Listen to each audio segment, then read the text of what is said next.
Tanungin mo na sila. Question number 1. Paano mo i-handle ang babaeng nagfe-flirt sa'yo? Oh. Kunyari may girlfriend ka na, pero may nagfe-flirt sa'yo. May nanunubo sa'yo. Yung mga, paano mo i-handle? Joey. Ano po, sasabihin ko po sa kanya, and kung sa personal is hindi ko siya papansinin, deadmine ko lang siya. Or kung chat-chat naman, auto-block na po pag ano. Auto-block? Wow. Eh, paano kung lasing na lasing ka na, patulog ka Oo, na? tapos sinusubuan kang gano'n. Baka masapa ko yan pag ano. Huwag naman sasaktan. Eh, paano kung nanay pala ni Angelina? Huwag ka maglalasing. Hindi, kahit lasing naman yan, malalaman mo pa rin kung sino yung babaeng nasa harap mo. Oy! Grabe harapan, oh! O, ganun na. Paano sagot mo doon?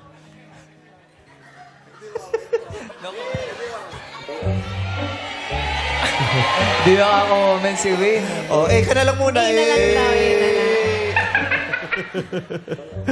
Okay. So, paano mo sasabihin? Sabi mo kasi, paano mo sasabihin? Kunyari, nilalandi ka na talaga niya. Kunyari, hinaharot-harot ka. Sabi niya, sayaw tayo. Yung ginaganong-ganong ka. Ano, aalis na lang po ako doon para wala na pong mangyari. Sinundan ka. Oo. Iwas gulo. Ay.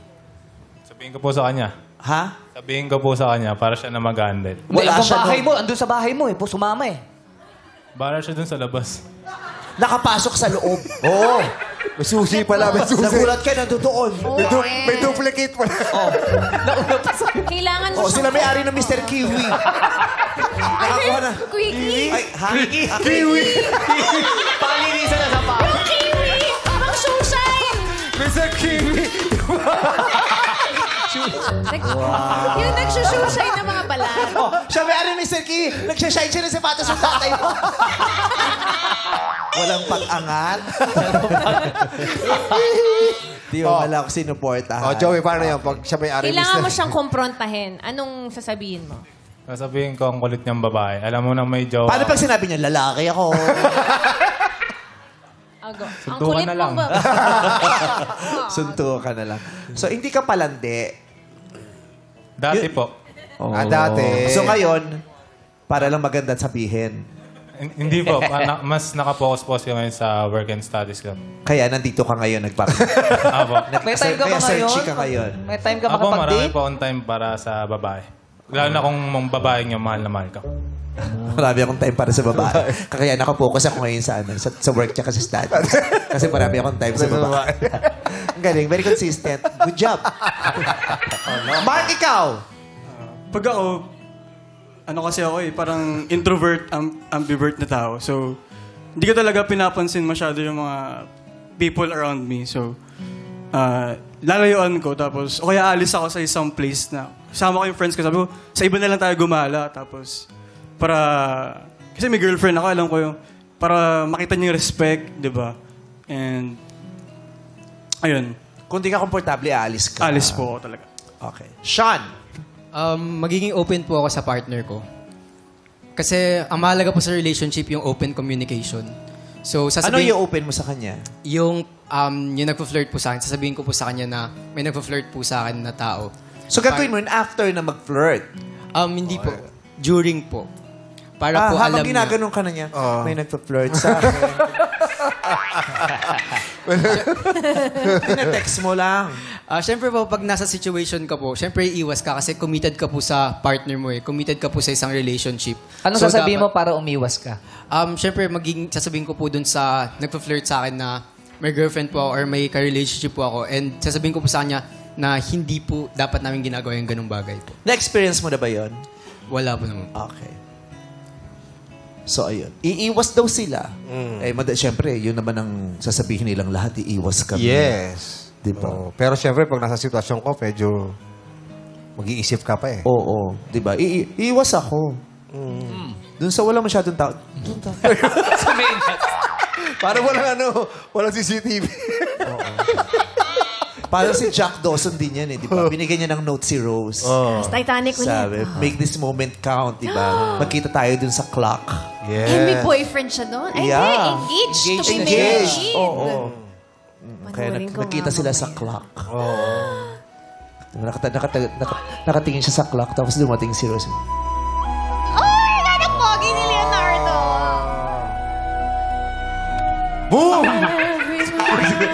Leonardo DiCaprio. Okay. Sino bibigyan mo ng green flag? Siguro po yung number 3. Number 3. Number Why? 3. Yes po, kasi gusto ko po yung ina-update ako. Eh, join mo yung NDRC MCC para in-update. Tama ba? And ano? Kahit walang signal. Oh, kahit wala signal yun. Kahit walang baterya. NDRR RC, MC. MC. NDRR MC. Ayun, update ka lagi niya. Jowain mo siya. Magugulat ka pa. Pero sa kabataan, mahalaga talaga yung update. Narinig Yes. ko madalas dito. Importante. Ma-update sila sa sarili nila. Update nila yung mga status nila. I-update sila. Yes. Oo. Ganyan sila. Okay. So may green flag na si Sean. Congrats sa'yo. Aprobado ba si Wayne? Yes po, approve po ako. Si Sean din ang gusto mong piliin niya? Opo. Ba't hindi si Joey? Nilalaglag siya. Agresibo po. Ha? Ano na? Agresibo. Agresibo. So ayaw mo kay Joey? Hindi naman po sa ayaw. Okay, number 2 question please, Anjanette.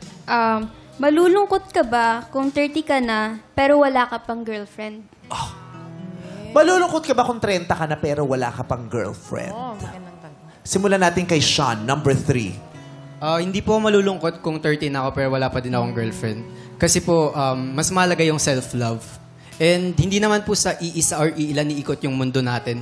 So dapat, alam po natin na hindi po dapat natin pinupush yung sarili natin na magkaroon ng jowa kahit na hindi pa po tayo or kahit wala pa po tayong jowa ng 30. So dapat prioritize po natin yung sarili natin. Self-love. Oh, pumapalakpak. Joey, number 1. Ano po? At some point malulungkot po kasi... Ano, pakiulit? At some point pa malulungkot po. Kasi... At some point, malulungkot. At some point. Apo.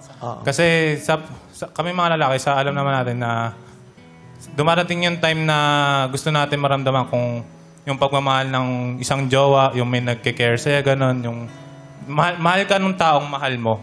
Masarap kasi sa pakiramdam. Kahit since bata pa tayo, nung bata pa tayo, ginahangad natin yun. And ngayong 30 na tayo, wala pa rin. Siyempre, nahanap pa rin natin yung feeling na may jowa. And hindi naman sa point na magiging desperado ka para magka-jowa. Siyempre, malulungkot ka lang talaga. May isip mo, wala kang jowa, 30 ka na. Dapat nga, engage ka na pag ganun. Totoo naman yun. Si Mark, number 2. Ako po, siguro hindi rin ako malulungkot kasi ako naniniwala kasi ako sa God's timing eh. And if gustong ibigay talaga ni God sa'yo yung right person, ibibigay niya sa'yo.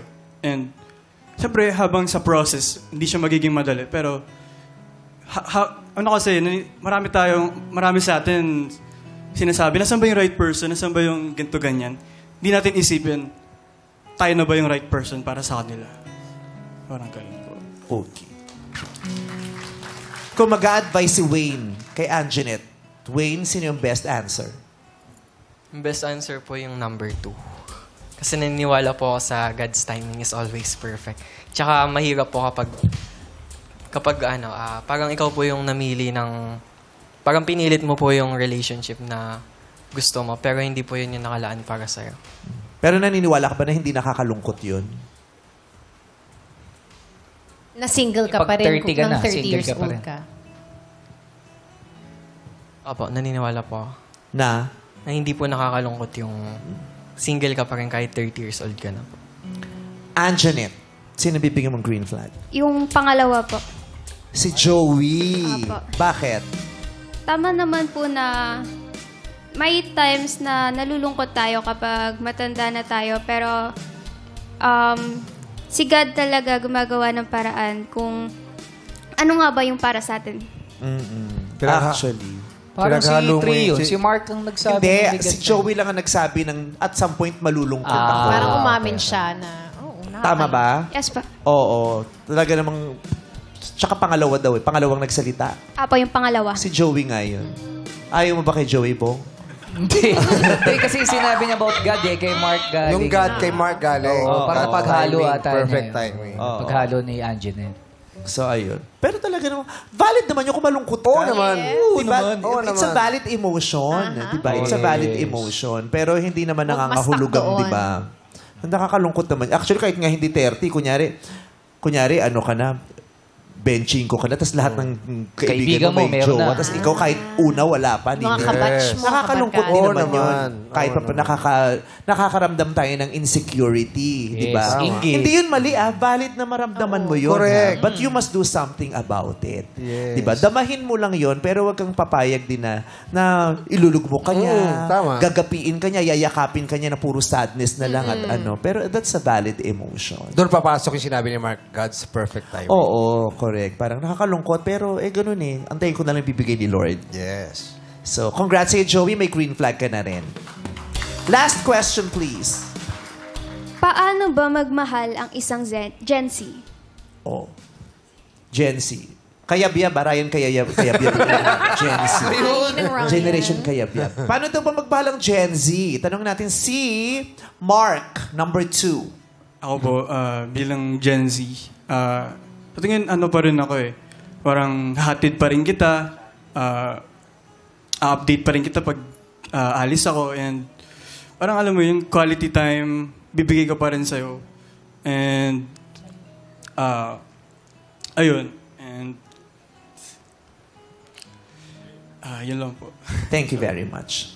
Sean, number 3. Yung Gen Z po magmahal is, kasi tayo mga Gen Z, Yes, alam na tayo. natin, Paano ba tayo? Wow. alam na natin yung love languages. So, kami mga Gen Z, tayo mga Gen Z, alam natin kung paano natin gawin yung mga love languages sa isang tao. And mas open tayo sa nararamdaman natin through social media, sa partner natin, sa parents natin, sa mga friends natin. Mas madali tayong mag-open up sa kanila. Compared sa other generations, kasi sa ibang generations, mas gusto nila na tinotalk privately yung isang bagay. Kaysa sa amin na mas gusto namin na i-share sa ibang tao. Kasi mas doon namin na-express yung sarili namin. Maraming salamat. Joey, number 1.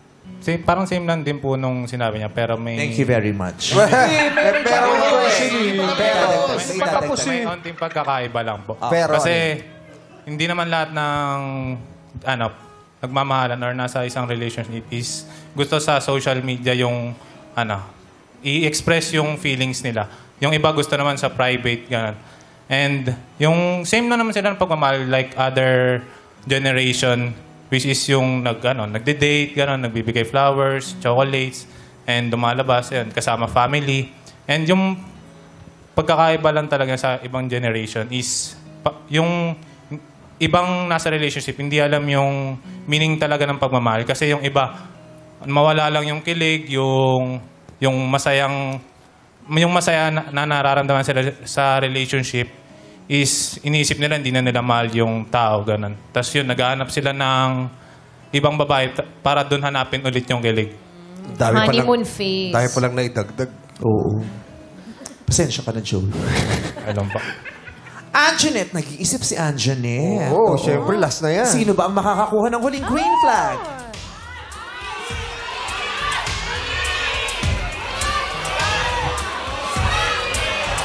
I-recap natin. Yung number 1, sinabi niya, ay, naiintindihan mo naman yun. Apa. Kasi siya yung huling-huling nagsalita. Apa. Yung number 2, nagsabi na hatid sundo, update, quality time. Ganun pa rin naman daw. Si Sean, alam ang love languages ng mga Gen Z. Yung last po. Na nagsalita? Apa. Si Joey, ang last na nagsalita. Si number 1, searchy number 1. Maraming salamat. Nakapili ka na. Congrats, Joey. Pero heto muna ang mga searchy na hindi mo napili. Searchy number 2. Mark, magpakilala ka na.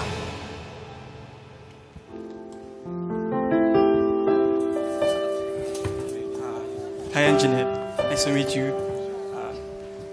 Ayun, sana lalo mo makilala si Joey and mag-enjoy lang kayo sa date nyo and all. Ayan. God bless. Thank you so much. Ito pa ang isang searching na hindi mo napili. Sean, magpakilala ka na. Ayun, I hope na i-achieve mo lang yung mga gusto mo i-achieve sa buhay. Supportahan mo yung sarili mo and palibutan mo yung sarili mo ng mga taong nagmamahal sa'yo kasi yun yung importante. Good luck. Pakinggan natin mag-usap ang mag-ex na si Wayne at Anjanette.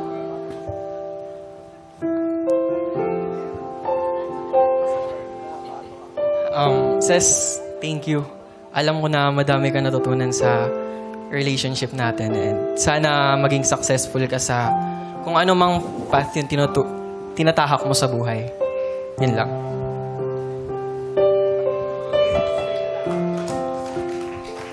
Wayne, I know, mag-1 year na. Alam ko na-grow na tayo parehas. And I hope na masaya ka na sa bago mo. And good luck sa future career mo. Wayne, lapitan mo na si Joey. Subuan mo siya. Subuan mo siya. Ano message mo, Wayne? Joey, nagustuhan ko yung huling sagot mo. Kasi parang mas naintindihan mo yung totoong konsepto ng pag-ibig. And sana maging mas madami yung patience mo kay Anjanette. Yun lang. Pero hindi daw naniniwala si Joey na hindi mo alam.